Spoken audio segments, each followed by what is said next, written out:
дуруд ба ҳаводорони каломи баде. рубрикаи аркони сухан давом мекунад. суҳбати имрӯзаи мо маълумоти шарҳу ҳолии шоирии ширинкаломи тоҷик Фаридуддини Аттор. Фаридуддин Абуҳомид Муҳаммад Абубакри Иброҳими Нишопурӣ яке аз барҷастатарин намояндагони адабиёти суфия ва афкори иҷтимоии форсу тоҷик аст. ӯ дар байни солҳои 1145-48 дар деҳаи Каткани наздики Нишопур ба дунё омадааст. аз ин сабаб ба Нишопурӣ машҳур аст. падараш Абубакри Иброҳим дукони атторӣ дошт ва ба табобат машғул буд. худи Аттор низ бо ин касб рӯз мегузаронидааст ва аз ин рӯ Аттор тахаллус кардааст. аз навиштаҳои худи Аттор бармеояд ки падару модари ӯ одамони бомаърифат буданд. ӯ дар ягон асараш дар куҷо хонданаш ва аз кӣ таълим гирифтанашро баён накардааст. пас дар пеши падару модар савод баровардаву сипас худомӯзӣ карда аз илму дониши замони худ баҳравар гардидааст. дар асарҳои Аттор дар бораи сафар карданаш маълумоте нест. маълум мешавад ки ӯ аз зодгоҳи худ Нишопур ки маркази илму савдо буд берун нарафтааст. вафоти ӯро дар Нишопур ҳангоми истилои муғул медонанд ки соли 1220-1221 аст. дар ин бора давлатшоҳи самарқандӣ дар Таскират улшуъаро гуфтааст. аммо шайх дар замони фатроти Чингизхон ба дасти лашкари муғул асир шуд ва ӯ дар қатли он шаҳид гашт. миқдори асарҳои Атторро таскиратнависон то 190 гуфтаанд. худи Аттор дар таълифоташ инҳоро номбар кардааст: Мантиқ ут-Тайр, Асрорнома, Мусибатнома, Илоҳинома, Хусравнома, Мухторнома, Девони қасоид ва ғазалиёт, Шарҳ ул-Қалб ва Ҷавоҳирнома. шайх Аттор дар мазмуни Илоҳинома дар бораи ишқи нокоми шоираи нозукхаёл Робияи Балхӣ қиссаи шӯрангез овардааст. шумораи умумии байтҳои осори шайх Аттор ба 44732 мерасад. девони ашъори Аттор ки худи муаллиф мураттаб сохтааст бештар аз 100 қиссаву 1000 ғазалу қитъаро фаро гирифтааст. қасидаҳои Аттор асосан мазмуни ахлоқӣ дошта, шоир ба воситаи онҳо ҳокимони замонаро ба адлу инсоф, худдориву фурӯтанӣ даъват карда, оқибати бад доштани бадкориро таъкид кардааст. қисми дигари қасидаҳояш хосияти ҳасбиҳолӣ ва таърихӣ дорад.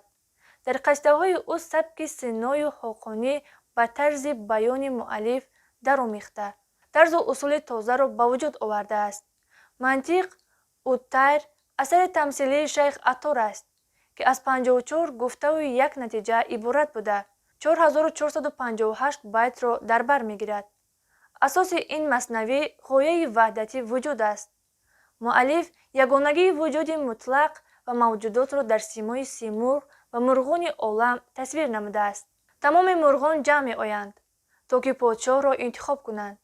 ҳудҳуд мегӯяд ки подшоҳи бузурги паррандагон симурғ дар паси кӯҳи Қоф аст ва барои расидан ба назди ӯ 7 водиро яъне пояҳои шариату тариқатро тай кардан лозим аст.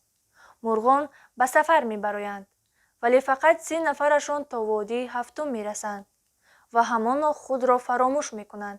он подшоҳе ки меҷустанд худашон буданд. мурғон ба симурғ нигариста дар симои ӯ худашон ва дар симои худашон ӯро мебинанд. он симурғ бехабар аз худ ба худо симурғ табдил меёбанд.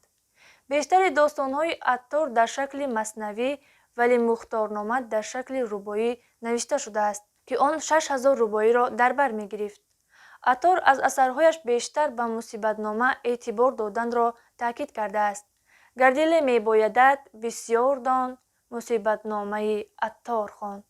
این اشاره شاید از آن سبب باشد که عطار عقیده‌های اجتماعی، فلسفی و عرفانی خود را در این اثر بیشتر بیان کرده است. عقیده‌های اجتماعی عطار عدالت‌خواهی است که آن عقیده عمومی خلقی عصرهای میانه بود و عقیده عطار انسان‌ها در آفرینش برابرند و فرق‌های طبقوی ندارند و فرق آنها بعد پیدا شده است. هر دو از یک راه بیرون آمدیم، هر دو از یک آب در خون آمدیم.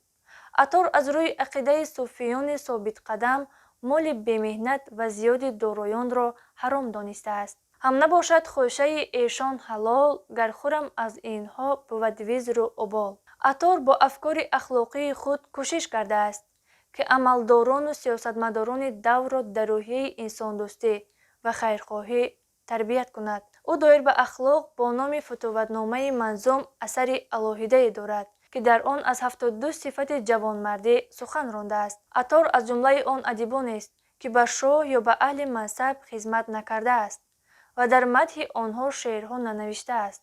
ایجادات عطار به شاعران و متفکران بعدینه تأثیر بزرگی رسانیده است. عنصرهای پیشقدم تصوف که عطار از نمایندگان اولین آن تعلیم گرفته انکشاف داده است. در تشکل جهانبینی بسیار نمایندگان ادبیات و علم جلال‌الدین رومی، محمود شبستری، عبدالرحمن جامی و دیگران نقش باسزا گذاشتند. این معنی را جلال‌الدین رومی خیلی خوب بیان کرده است. عطار روح بود و سنایی دو چشم او، ما از پی سینا و عطار می رویم. مزیکس به دل کجا بنده نهم، نامی هر دنیا خداونده نهم. نی تمام هیچ ظالم خورده ام، نی کتاب تخلص کرده ام. این بود معلومات مختصر درباره ترجمه حال شاعر شیرین کلام تاجیک فریدالدین عطار. خیر تا برنامه نوبتی صحیفه هزار کتاب. با ما باشید هواداران کلام بده.